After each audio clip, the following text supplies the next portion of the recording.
I think Michelle's done a fantastic job convincing us that resistance to most of our ryegrass herbicides is really widespread. But as she pointed out, resistance to our very favourite herbicides, like trifluralin, glyphosate, resistance is still at fairly low levels. And with good management, we can keep a hold of these herbicides for another 5 to 10 years.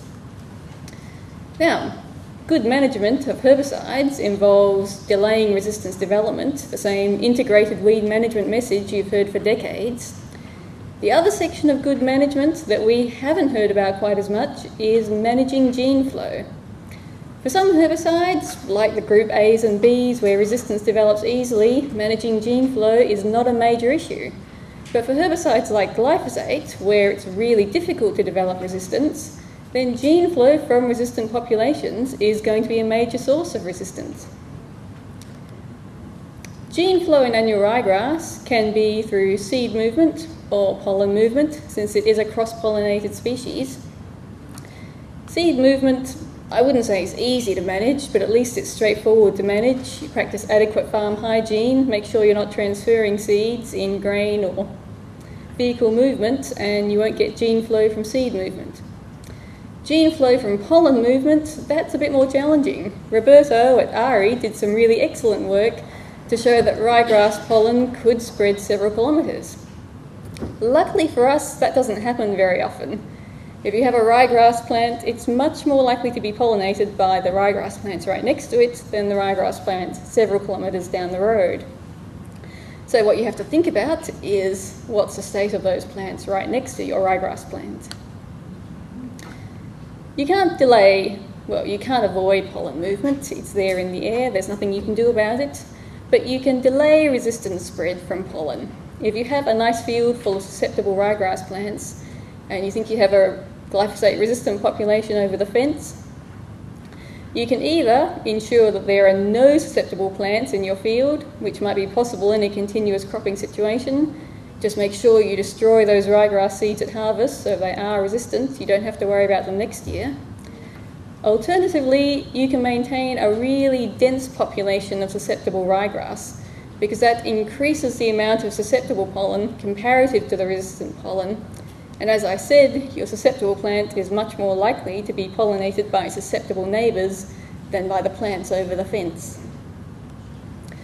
I'd like to take you through a case study of a small wheatbelt farm where there was glyphosate use in the vineyard for over 10 years, and unsurprisingly, this led to glyphosate resistance.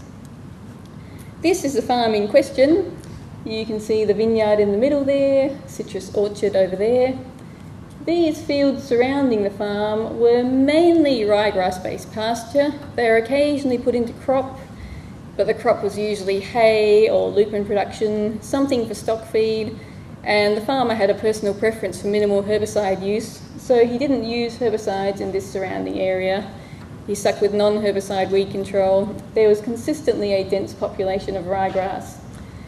Luckily for this particular farmer, there was also a very dense layer of native vegetation and general native grasses, a ryegrass-free zone, which is probably what stopped his resistant ryegrass from spreading to his neighbours. I'm sure his neighbours were quite grateful for that too. The management goals of this farmer were to prevent too much glyphosate-resistant ryegrass from spreading to the rest of his property. As I said, he had a preference for minimal herbicide use. He did want to keep ryegrass as the basis of his pasture, and he also needed to manage the annual ryegrass toxicity that showed up in 2007. This is the farm from 2007 to 2010. In each of those years, we collected seeds from about 300 ryegrass plants, and we tested them for resistance. And you can see these little red dots are where we found glyphosate resistance. So let me take you through what happened. In 2007, there was a small circular area of glyphosate resistance in the vineyard. There are a few resistant plants that had spread outside the vineyard. As I said, annual ryegrass toxicity was found in 2007 and 2008. All of this surrounding susceptible ryegrass got hit with a spray top, paraquat, before it went to seed head production, because obviously the seed heads are the poisonous part when you're managing annual ryegrass toxicity. and the grower was still using glyphosate in his vineyard. So not only did this really help glyphosate resistance spread in the vineyard, but it made these vineyard population the largest source of pollen. So any plants that survived the spray top in the surrounding area had a very good chance of receiving resistant pollen from that vineyard. And you can see in that scenario, there was resistance spread effectively everywhere. In the following year, the farmer managed ryegrass toxicity by using the twist fungus and spreading a lot of safeguard ryegrass. So he was back to having a nice healthy population of susceptible ryegrass. He still used glyphosate in the vineyard, but he followed it up with spray seed because it wasn't working that well by now. And you can see under that scenario, the amount of glyphosate-resistant ryegrass was really rapidly reduced. There were still a few plants around the edge of the vineyard and a couple of others on the farm. But in the absence of any glyphosate selection pressure, and with that susceptible population back in force, it pretty much took care of the resistance spread. And he repeated the strategy in 2010, and you can see by now we've still got our original little patch of resistant population on the edge of the vineyard there, and one plant just outside the vineyard on the fence line. But you can see essentially the glyphosate spread was glyphosate resistance spread was under control. So the strategy of maintaining a really dense population of susceptible ryegrass, in this case, was successful in making sure that those resistant genes weren't spreading out of the vineyard at a particularly high rate. It was a fairly successful program because it didn't cost the grower too much, it didn't require any major changes to his farming practice, and his productive pasture was maintained, and the losses from annual ryegrass toxicity were also minimised. So he was fairly happy with it all round. The key messages from this study are that if you have a nice field full of susceptible ryegrass and your neighbour or the council on the roadside or the guys spraying the train tracks have developed a resistant population of ryegrass over the fence, well, you can get rid of all your susceptible ryegrass to make sure you don't get any gene flow into your field.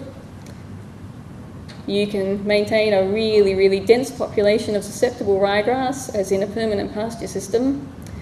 The absolute worst thing you can do is maintain a sparse population of ryegrass and let your resistant ryegrass be your biggest source of pollen, because under those situations, you've got a fantastic chance of getting gene flow from your resistant population.